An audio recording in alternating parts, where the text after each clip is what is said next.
Alors, le théorème de Norton. Si vous vous en souvenez pas, je vous laisse mettre en pause et lire le théorème, et moi j'attaque tout de suite son application sur l'exemple du dessous. Donc la première étape, ça va consister à calculer l'intensité de court-circuit du générateur de Norton. Pour cela, je remplace la charge par un fil, par un court-circuit. Donc mon schéma est le suivant. Je recopie le schéma de gauche. R1, R2. Là, il n'y a aucun changement. Et entre les points A et B, je place un court-circuit à la place de la charge R3. Et par définition, le courant qui passe dans ce court-circuit est le courant de Norton. Alors, voyons si c'est facile ou difficile à calculer. Quel est le courant qui circule dans R2? Là, comme il y a un court-circuit entre A et B, la tension UAB, elle vaut 0. Donc il n'y a pas de tension au bord de R2, donc le courant qui circule à travers la résistance R2 vaut 0. Du coup, le schéma il est juste équivalent à quelque chose comme ceci. Le générateur de tension E, la résistance R1, et puis je peux oublier la résistance R2. Voilà, entre A et B, j'ai mon court-circuit avec le courant Norton qui circule entre A et B.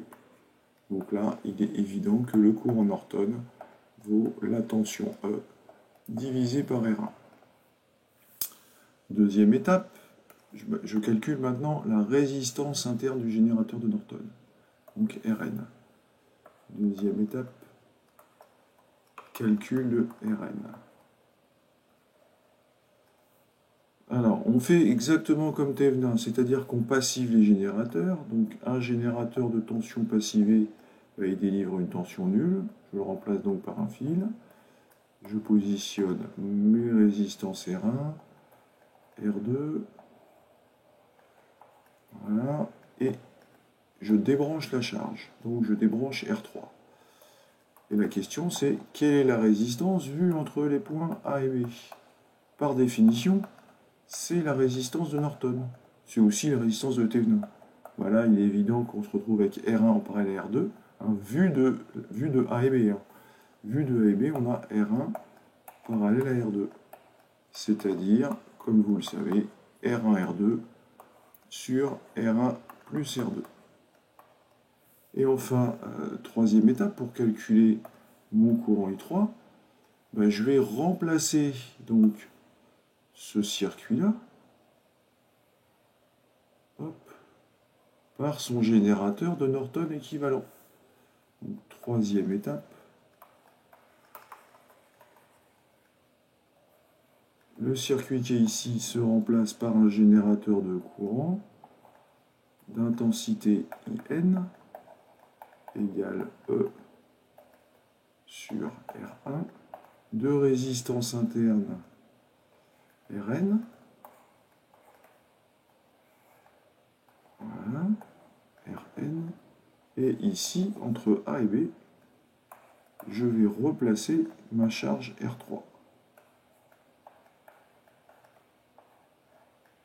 R3, et le but c'était de calculer I3. Alors là, j'espère que vous avez appris par cœur les théorèmes que je vous avais demandé d'apprendre. Ici, on a un générateur de courant qui débite sur deux résistances en parallèle. Je peux appliquer le théorème du diviseur de courant. I3 égale IN, Rn sur Rn plus R3. On remplace IN par E sur R1, Rn par son expression, R1, R2 sur R1 plus R2, que divise Rn, donc R1, R2 sur R1 plus R2, plus R3. Alors on ne va pas laisser ça sous cette forme, il y a des choses qui se simplifient, et on va écrire I3 de manière un peu plus compacte. I3 égale, alors qu'est-ce que je peux simplifier? Le R1 qui est ici avec le R1 qui est là, et je vais multiplier le numérateur et le dénominateur par la même grandeur, par R1 plus R2. Donc il me reste E R2 sur R1 R2 plus R3 que multiplier R1 plus R2. Voilà, c'est pas plus compliqué que ça.